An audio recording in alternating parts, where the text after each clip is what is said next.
उसका नाम क्या मोहम्मद इम्तियाज था, इसलिए आपको दिक्कत है। सम्राट चौधरी जी, विजय कुमार सिन्हा जी इतनी लंबी लंबी बात करते हैं। आपका सब इंस्पेक्टर जो बिहार का है, छपरा सारण के रहने वाले और शहीद देश के लिए हुआ, उनके लिए आपको इतनी फुर्सत नहीं है। आप कुछ तो शर्म कीजिए, कुछ तो ट्विटर फेसबुक रील से निकलिए। नीतीश जी, अगर नहीं हो रहा है, जनगण मन में आप खड़े थे तो हाथ हिला रहे थे, पूरी दुनिया ने देखा। दूसरा कोई रहता तो देशद्रोह का मुकदमा चलता, लेकिन भाजपा आप पर भी चुप रही। अफसोस होता है हमारे शहीद के साथ ऐसी नीतीश जी और ऐसे दोनों डिप्टी सीएम लापरवाह हैं। भारत पाकिस्तान के बीच हुए युद्ध में बीएसएफ के सब इंस्पेक्टर मोहम्मद इम्तियाज शहीद हो गए, लेकिन जब आज पार्थिव शरीर पटना एयरपोर्ट पे पहुंचा तो नेता प्रतिपक्ष तेजस्वी यादव तो पहुंचे, लेकिन बिहार के सीएम नीतीश कुमार और डिप्टी सीएम सम्राट चौधरी और विजय सिन्हा नहीं पहुंच पाए। इसको लेकर के देखिए अब सियासत शुरू हो गई है और एमआईएम के प्रवक्ता हैं आदिल हसन खूब गुस्से में हैं। कह रहे हैं कि देखिए ये लोग देशभक्ति की बात करते हैं, बात बात पे तिरंगा यात्रा निकाल लेते हैं, लेकिन जब आज एक जवान शहीद हो गया देश के लिए तो उनके पार्थिव शरीर पर श्रद्धांजलि देने नहीं पहुंचे हैं। इससे पता चलता है, और वही बात कर रहे हैं कि कह रहे हैं कि देखिए इनके मानसिक स्थिति का भी पता चल रहा है कि आखिर ये लोग क्यों नहीं गए। और भी क्या कुछ कहते हुए नजर आ रहे हैं आदिल हसन, पहले आप वो सुनिए। आपने देखा कि कितना अफसोसनाक वाकया आज हुआ है। शहीद सब इंस्पेक्टर साहब जो जम्मू कश्मीर में शहीद हुए 10 तारीख को, और उसके बाद आज उनका पार्थिव शरीर बिहार में आया और एयरपोर्ट पे ना माननीय मुख्यमंत्री थे, ना दोनों डिप्टी सीएम थे।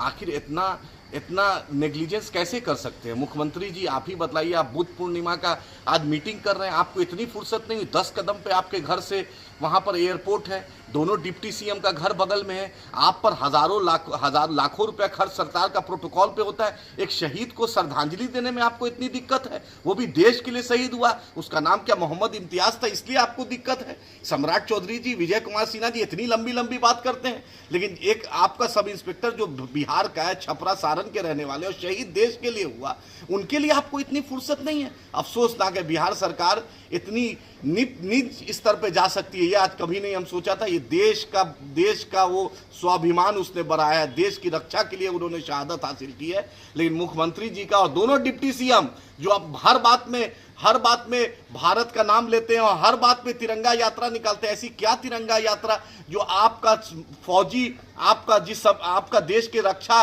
के लिए जिसने तिरंगा लपेट किया, उसको सम्मान देने में आपको दिक्कत है? कुछ तो शर्म कीजिए, कुछ तो ट्विटर फेसबुक रील से निकलिए। नीतीश जी, अगर नहीं हो रहा है, जनगण मन में आप खड़े थे तो हाथ हिला रहे थे, पूरी दुनिया ने देखा। दूसरा कोई रहता तो देशद्रोह का मुकदमा चलता, लेकिन भाजपा आप पर भी चुप रही। अफसोस होता है हमारे शहीद के साथ ऐसी नीतीश जी और ऐसे दोनों डिप्टी सीएम लापरवाह हैं। इससे पता चलता है कि आपकी बातों में कितना दोहरापन है, और ये हमारे शहीद के साथ नाइंसाफ़ी बिहार की जनता ज़रूर इसका जवाब देगी। जब घर में कोई शहीद होता है तो उसको सलाम किया जाता है, ना कि लापरवाही की तरह अपने कोठी में बैठकर ट्वीट और प्रेस विज्ञप्ति निकाला जाता है। माननीय मुख्यमंत्री जी, आपसे हमें उम्मीद नहीं थी ऐसी।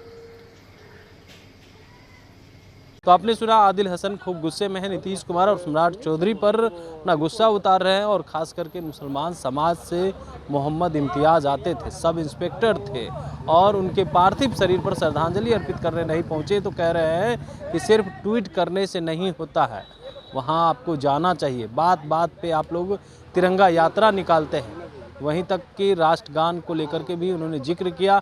सीएम नीतीश कुमार ने राष्ट्रगान का अपमान किया, अन्य कोई क्या होता तो देशद्रोह का मुकदमा हो जाता, और नीतीश कुमार कर रहे तो कुछ नहीं। आदिल ने यह भी कहा है कि मोहम्मद इम्तियाज के पार्थिव शरीर पर श्रद्धांजलि देने क्यों नहीं पहुंचे सीएम और deputy CM. Kamlesh Kumar, live Bihar, Patna.